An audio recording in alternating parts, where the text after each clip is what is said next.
I know when I started these, the intent was to talk about history, government, and the foundations of our civilization and so forth. But recently, something came up that I thought would be kind of fun, and it's historical in a way, is the most recent James Bond movie came out.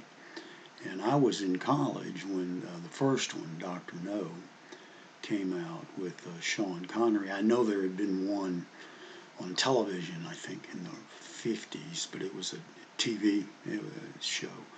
But it was based on Casino Royale. But the one with Connery kind of hit like a bomb, especially for college guys.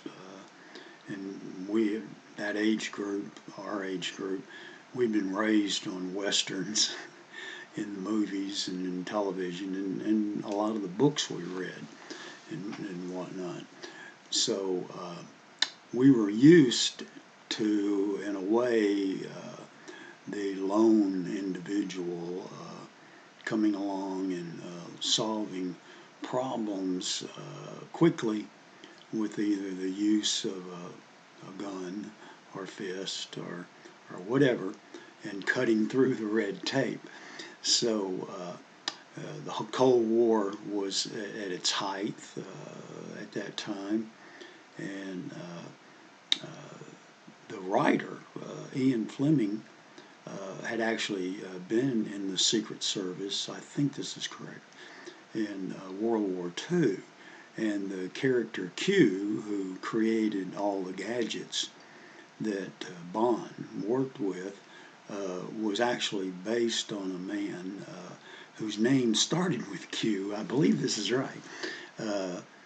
When Fleming was in the service during the Second World War, so he's an interesting man, and he was up front, and I think Connery did this quite well. He said that Bond basically was a thug who went out and solved the problems that the rest of us couldn't do. So, and I think that's what we saw, is that a lot of us had been raised that sometimes you have to do things that other people don't want to do or are afraid to do. And you see that in Robert B. Parker, I digress a moment, wrote some novels that a couple of them were made into westerns, that were westerns and were made into movies, and that were pretty good, that were realistic to the fact that you have to kind of inure, the people, men, have to kind of inure themselves to the danger they know they're walking into, and it's not something that you can just be. Yeah, you can be afraid, but it's not something that you you hide from. You may hide the fear, but you don't hide what you have to do. What's the old cliche is, a man's got to do what a man's got to do, and that's funny, and at the same time it's kind of true.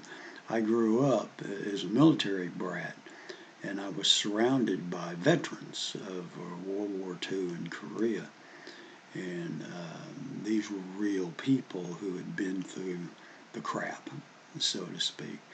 And so I learned a lot by observing and to those guys, and they weren't real braggarts or anything like that. They didn't talk about it a lot, but anyway, that's hard to get into. The Bond character, I think, resonated with a lot of people because he did what had to be done. And yeah, in real life, several times he probably would have been killed. But this was a movie, and before that, a book. And it was escapism. And I think in the latter years, and the man that played him recently, Daniel Craig, is a good actor. I never really took to him because it seemed like, and a lot of actors do this, he wanted to get more within the depths of the character, his fears and whatnot. And a lot of us don't care about that. But he made a lot of money, and there are millions of people who disagree with me. But and his is done, and I guess there'll be another one. I don't know. Now there's all this talk about this and that and so forth, and trying to change the gender and all these other things. And I think that would be a mistake. This is just me. James Bond's a man. There's no other way around it. He is. If you want a female spy character, there are lots of them to choose from. There have been several pretty good books. And in the 60s, there was a TV series. Anne Francis, the actress, played her. I think it was called Honey West.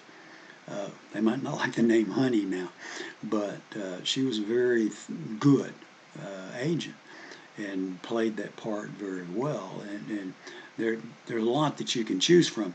I don't know understand this need that people have to change the identity of a given character and so forth. But anyway, just those thoughts. I think the character has continued to resonate with people because of the take no nonsense, do what has to be done in order to accomplish your mission, your objective. And that's something that lots of us can take note of. Many of us in our own everyday lives tend to compromise or to give in, and life a lot of times is compromise. And you have to look at that. But what is your ultimate goal, your ultimate mission? What is it that you want to achieve? And I think that's what we admired in this character, is that he did what needed to be done in order to get the job done.